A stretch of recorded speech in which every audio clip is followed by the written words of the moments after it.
Soir pleure l'une de ses étoiles montantes. Nadia Sabet, une influenceuse, une sœur, une voix douce, qui avait encore tellement à offrir, nous a quittés. Elle n'était pas seulement une créatrice de contenu, elle avait ce truc rare, cette lumière qui te touche même à travers un écran.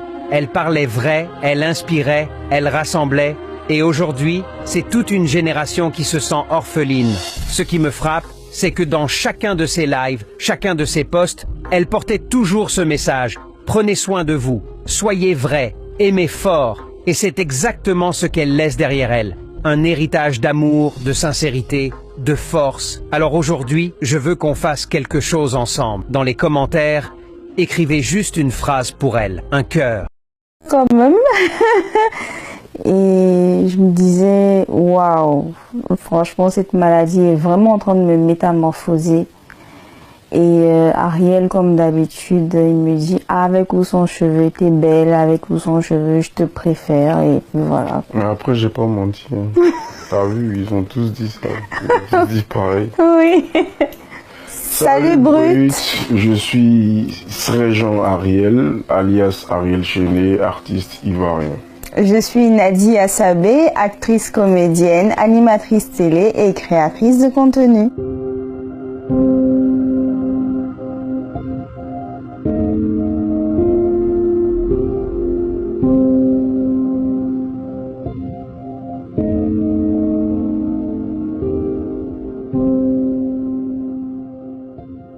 J'étais à la maison un jour et pour une raison que j'ignore, je me suis palpé les seins, enfin plus le sein gauche, et j'ai senti une masse, une boule. J'ai paniqué, j'ai dit à Ariel, il y a un problème, je sens une boule au niveau de mon sein gauche, il y a quelque chose qui va pas.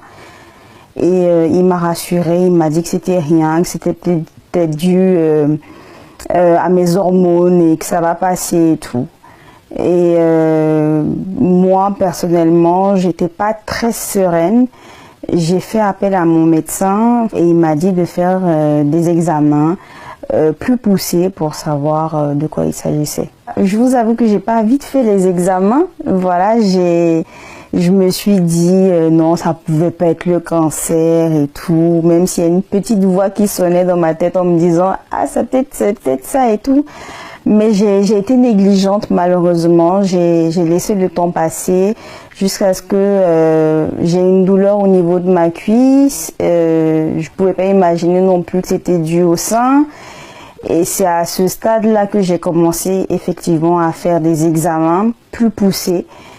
Et on a procédé à une biopsie qui a déterminé la nature de la masse et voilà, le résultat est tombé, bah, c'était un cancer de sein. Au départ, j'étais dans le déni, je me disais que ça pouvait pas m'arriver, je me disais que c'était un rêve, c'était un cauchemar.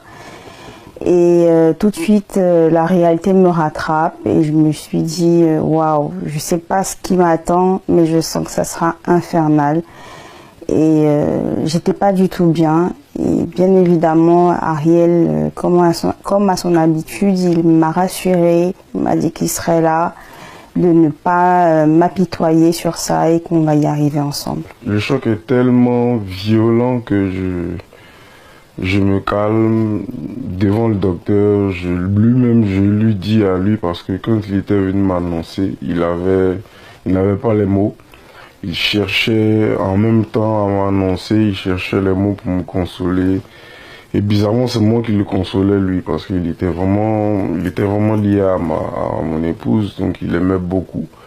Et il savait que lui dire ça comme ça allait vraiment la casser, quoi. Donc lui, il avait commencé déjà à vouloir me donner les mots et tout ça. Et moi qui lui disais, t'inquiète, quelque chose que c'est, je pense que c'est quelque chose qui va passer, parce que ma femme c'est quelqu'un de très courageux. Mais c'est au fil du temps, quand je réalisais les douleurs infernales, j'ai commencé à réaliser que voilà, là on est arrivé là, c'est le moment de se serrer les coudes. Donc, Nadia Sabet, moi je pourrais ajouter influenceuse. parce qu'elle nous a influencés, parce qu'elle a été diagnostiquée d'un cancer en février 2024, mais déjà, elle avait lutté, elle était en train de survivre, elle était en période de rémission. C'est que vous savez, ou ceux-là qui ne savent pas que la période de rémission, c'est 5 ans. 5 ans que tout peut basculer pendant ces 5 ans-là. Après les 5 ans, on pourra dire que ça ne pourra plus revenir. Malheureusement, nous sommes en 2025, en décembre, nous tombons sur cette mauvaise nouvelle, mais que voici ce que nous devons retenir sur la vie de cette grande dame. Ici, avec moi, j'ai plusieurs vidéos que j'ai pu quand même prendre pour vous, notamment la vidéo qu'elle a fait, l'interview qu'elle a eu à faire avec son mari sur Brits, et d'autres vidéos, d'autres émissions qu'elle a eu à faire dans d'autres télés, de la place ou d'ailleurs.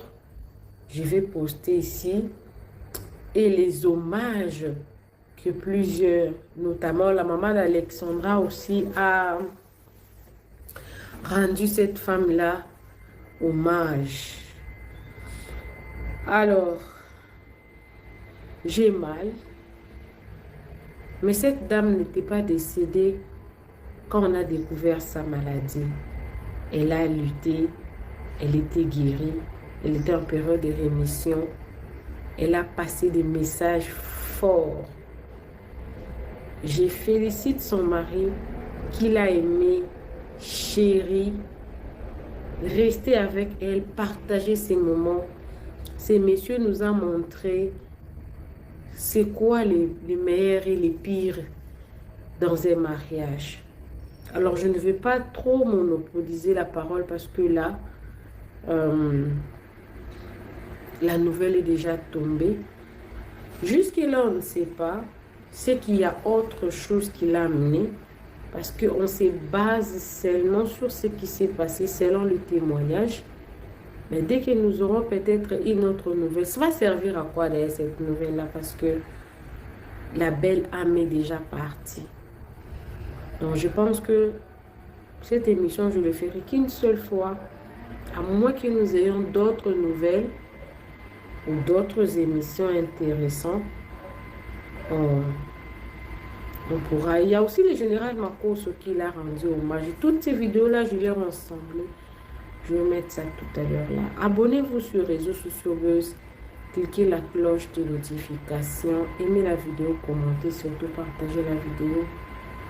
Mes sincères condoléances à son mari Ariel.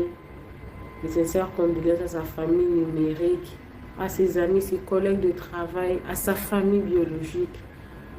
Nous sommes de cœur avec vous, nous partageons votre douleur et surtout nous gardons le mémoire pieux de votre sœur. Suivez toutes ces vidéos, moi également je suis avec vous, mais je ne reviens plus. Suivez. J'aimais beaucoup mes cheveux quand même. Et je me disais, waouh, franchement cette maladie est vraiment en train de me métamorphoser. Et Ariel, comme d'habitude, il me dit avec ou sans cheveux, t'es belle, avec ou sans cheveux, je te préfère. Et puis voilà. Mais après, j'ai pas menti. Hein. T'as vu, ils ont tous dit ça. Ils ont tous dit pareil. Oui. Salut Brut. Je suis Sréjean Ariel, alias Ariel Chenet, artiste ivoirien.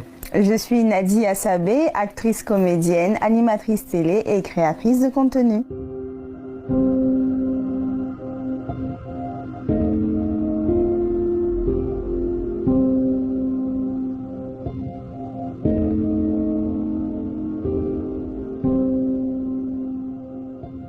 J'étais à la maison un jour et pour une raison que j'ignore, je me suis palpé les seins, enfin plus le sein gauche, et j'ai senti une masse, une boule.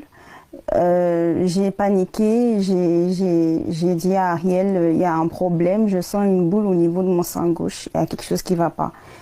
Et il m'a rassurée, il m'a dit que c'était rien, que c'était peut-être dû à mes hormones et que ça va passer et tout. Et moi, personnellement, j'étais pas très sereine.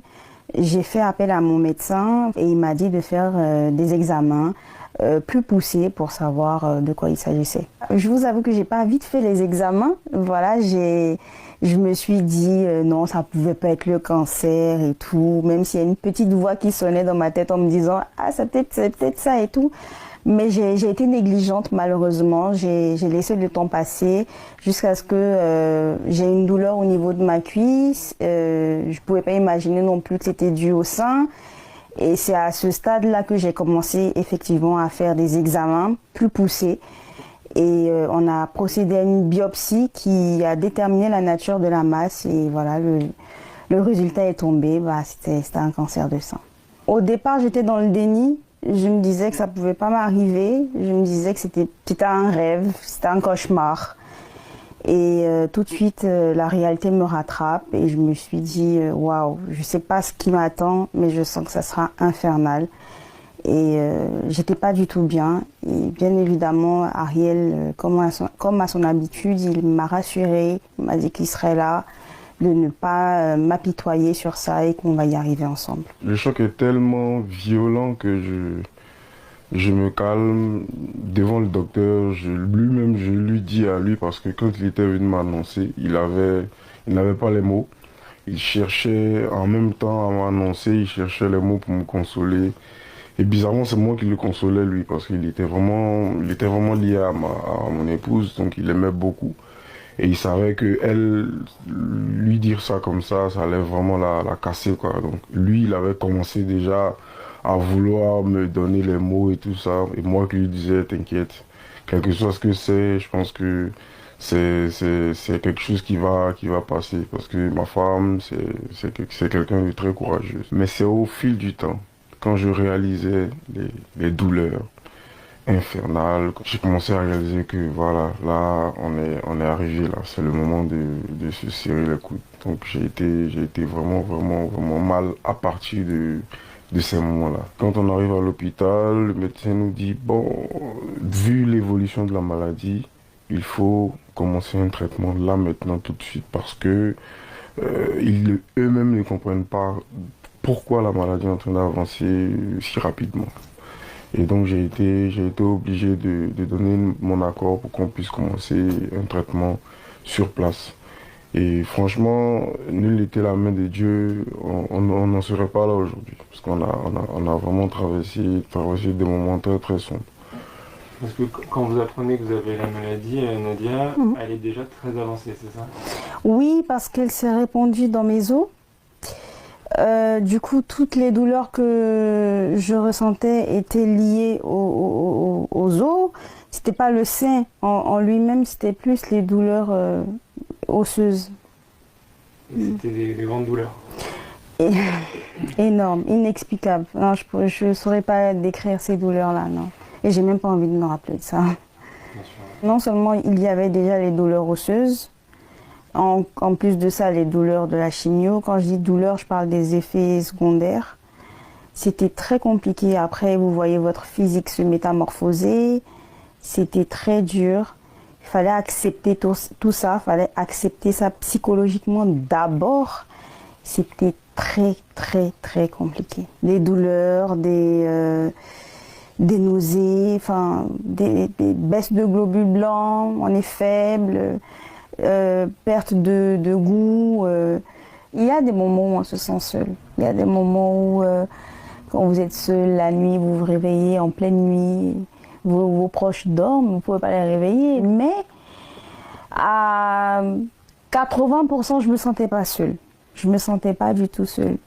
Il y avait Dieu qui m'aidait, il y avait ma famille qui m'entourait, d'amour, de joie. Parce que comme ils savent que je suis une personne remplie de joie, ils essayaient de faire des choses assez comiques et tout pour me redonner du sourire, même si parfois ça m'énervait quand même parce que je disais mais ils me prennent pour quoi là? Genre, ils pensent que je vais mourir demain ou bien. Mais après on en rigole et tout, et j'ai vu à quel point ça a eu un impact positif dans ma santé. Au départ, j'étais dans une clinique de la place. Après, j'ai rencontré mon oncologue qui est devenu mon meilleur pote aujourd'hui, mon oncologue. Ensuite, quand le ministère de la Santé a appris l'état de ma santé, ils ont tout de suite décidé de me prendre en charge. Et du coup, je suis partie au CNRAO, qui est le centre d'oncologie de radiothérapie Alassane Ouattara ici en Côte d'Ivoire, qui s'occupe de toutes ces femmes-là qui souffrent de cancer de sein. Franchement, ils font un travail énorme, autant psychologique que physique. Et merci à eux pour tout, parce que ils m'ont beaucoup aidé, franchement. Tant pour les patients et aussi pour les accompagnateurs. Exactement. C'est très difficile dans la mesure où tu te vois toi-même en train d'être obligé, quand c'est une personne très proche, d'être obligé de mettre une pause à toutes tes activités, à ta vie carrément, parce que moi, mon épouse, c'est comme, je dis souvent, c'est mon allié de combat. Et étant donné que la bataille est rude, on ne peut pas être en guerre sans allié, c'est compliqué. Donc quand on a un allié qui est à terre, il faut le remonter avant de continuer la bataille. Donc s'il faut mettre pause à la bataille, on met pause à la bataille, c'est ce qu'on a fait. C'est vrai que c'est mon épouse, mais vous savez, j'en connais, on en connaît des hommes qui lâchent l'éponge, pas parce qu'ils ont envie, mais parce que les conditions ne sont pas réunies pour. Vous savez, la vie est devenue trop difficile aujourd'hui. C'est ça. Mais il faut dire aux gens de ne pas baisser les bras. J'ai envie de dire, venez tous en Côte d'Ivoire, on soigne le cancer ici. Oui, c'est vrai. Voilà. Et comme je le dis, par la foi, je suis guérie parce que je compte sur Dieu. Médicalement, c'est pas encore officiel. Je continue mes traitements, mais je vais dire que le pire est derrière moi. Le plus dur est déjà passé. Je profite de votre caméra pour dire merci à Ariel. Voilà. Oui, c'est vrai, je veux te dire merci parce que tu as été là, tu ne m'as pas abandonné, tu m'as donné du sourire quand je pleurais, tu as prié pour moi quand j'allais mal, même parfois quand j'étais un peu chiante sur les bords, tu as été patient. Merci pour ta patience, pour ton amour, parce que rares sont les hommes qui font ça. Et je t'aime. Voilà. En ce mois d'octobre, il est très important de se faire dépister. Le cancer de sein ne touche pas que nos mamans, que nos grandes-mères. Je suis jeune et comme vous le voyez, j'ai été atteinte de cette maladie-là. Faites-vous dépister tôt, les filles. Allez-y dans les centres, faites-vous palper les seins à la maison de temps en temps pour essayer de voir. Si vous sentez une masse, allez-y rapidement à l'hôpital avant que le pire n'arrive. Parce que quand le cancer il est détecté tôt, il peut se soigner vite.